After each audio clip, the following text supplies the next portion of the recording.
নমস্কাৰ বন্ধুসকল, স্বাগতম জনাইছোঁ আমাৰ অন্য এটা ভিডিঅ'লৈ। বন্ধুসকল, আজি আমি জানিম আহক কেনেদৰে খাজানা আপোনালোকে পে'মেণ্ট কৰিব পাৰিব।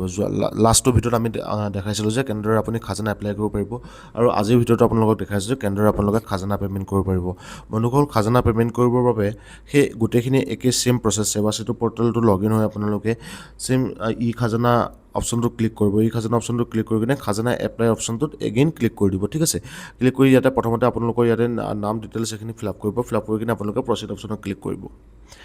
ঠিক আছে, তো প্ৰচিড অপশ্যনত ক্লিক কৰাৰ লগে লগে ছেম আপোনালোকৰ আগতে যেনেদৰে আপোনালোকে এপ্লাই কৰিছিল ঠিক তেনেদৰে আপোনালোকে ইয়াতে নিজৰ আধাৰ নাম্বাৰটো ইয়াতে এণ্টাৰ কৰি দিব। ঠিক আছে, মই ইয়াতে মোৰ ক্লাইণ্টৰ আধাৰ নাম্বাৰটো ইয়াতে মই আপলোড কৰি আছোঁ। ঠিক আছে, তো আপোনালোকে নিজৰ আধাৰ নাম্বাৰটো ইয়াতে এণ্টাৰ কৰি দিব। যিটো আধাৰ নাম্বাৰ দি আপোনালোকে খাজানাটো এপ্লাই কৰিছিলে সেই ছেম আধাৰ নাম্বাৰটো ইয়াতে এণ্টাৰ কৰিব। ঠিক আছে, তাৰপিছত আপোনাৰ ফোনটোত এটা OTP আহিব।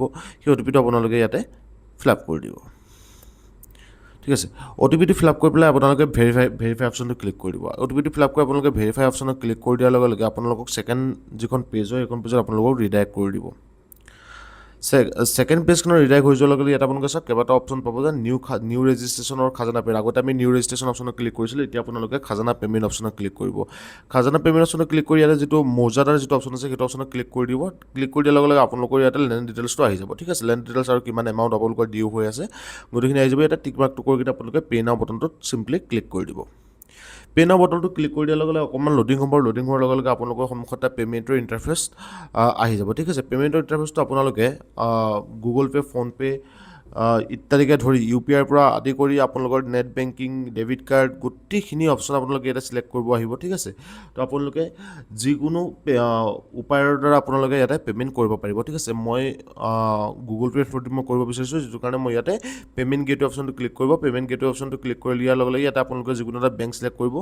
বেংক ছিলেক্ট কৰি কিনে এগ্ৰি অপশ্যনটোত ক্লিক কৰি প্ৰচিড টু পে'মেণ্ট অপশ্যনত ক্লিক কৰি দিব।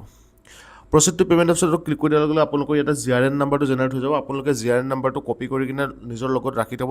ইন কেছ যদি আপোনালোকৰ পে'মেণ্ট ফেইল হৈ যায় তেনেহ'লে আপোনালোকে সেই GRN নাম্বাৰটো সেৱা সেতু হেল্পলাইনৰ যোগেদি ফোন কৰি পেলাই আপোনালোকে ইয়াৰ হেৰিটো কৰিব পাৰে। আপোনালোকে কি হয় ৰিফাণ্ডটো ল'ব পাৰে। ঠিক আছে, যদি GRN নাম্বাৰটো নাথাকে তেনেহ'লে আপোনালোকে ইয়াৰ ৰিফাণ্ডটো নাপাব। ঠিক আছে, এই দেখিছে আপোনালোকৰ ইয়াতে অপশ্যনটো আহি গৈছে। ইয়াতে ভিয়া পে'মেণ্ট গেটৱে অপশ্যনটো ক্লিক কৰি দিয়াৰ লগে লগে আপোনালোকৰ ইয়াতে যিটো UPI QR কোড হয় সেই QR কোড অপশ্যনটো আহি যাব। UPI অপশ্যনত ক্লিক কৰিলে ইয়াতে QR কোডটো আহি যাব। ঠিক আছে, QR কোডটোত আপোনালোকে গুগল পে', ফোনপে' যিকোনো ধৰণৰ আপোনালোকৰ পে'মেণ্টৰ ইণ্টাৰফেচৰ জৰিয়তে আপোনালোকে ইয়াতে পে'মেণ্টটো কৰি পেলাই ডান কৰিব পাৰে।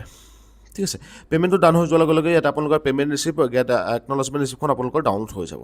ঠিক আছে, তো বন্ধুসকল, ভিডিঅ'টো যদি ভাল লাগিছে তেনেহ'লে লাইক কৰিব, শ্বেয়াৰ কৰিব, আৰু আমাৰ চেনেলটো ছাবস্ক্ৰাইব কৰি ৰাখিব এনেধৰণৰ ভিডিঅ' নিয়মিতভাৱে পাই থাকিবৰ বাবে।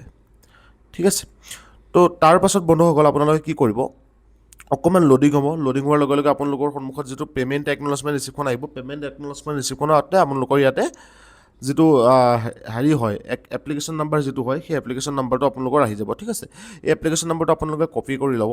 ঠিক আছে, এপ্লিকেশ্যন নাম্বাৰটো কপি কৰি লোৱাৰ লগে লগে আপোনালোকৰ যিটো হেৰি আছে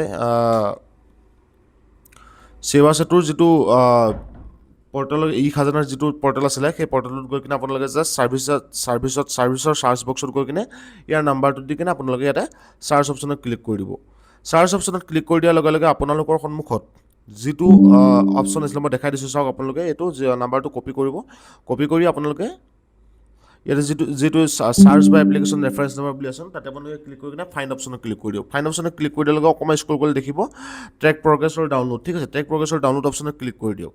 ট্ৰেক প্ৰগ্ৰেছ ডাউনলোড অপশ্যনত ক্লিক কৰি দিয়াৰ লগে লগে কণ্টিনিউ ট্ৰেকত ক্লিক কৰক। কণ্টিনিউ ট্ৰেকত ক্লিক কৰিলে আপোনালোকৰ সন্মুখত যিখন খাজানাৰ একচুৱেল ৰচিদ হয় সেই ৰচিদখন ডাউনলোডৰ অপশ্যনটো আহি যাব। ইয়াৰ পৰা আপোনালোকে প্ৰিণ্ট আউট কৰি নিজৰ লগত ৰাখি থ'ব পাৰে। ঠিক আছে, তো বন্ধুসকল, আজিৰ ভিডিঅ'টো ইমানেই আছিল। যদি ভিডিঅ'টো ভাল লাগিল তেনেহ'লে লাইক কৰিব, শ্বেয়াৰ কৰিব, আৰু আমাৰ চেনেলটো ছাবস্ক্ৰাইব কৰি ৰাখিব এনেধৰণৰ নতুন ভিডিঅ'ৰ আপডেট পাই থাকিবৰ বাবে।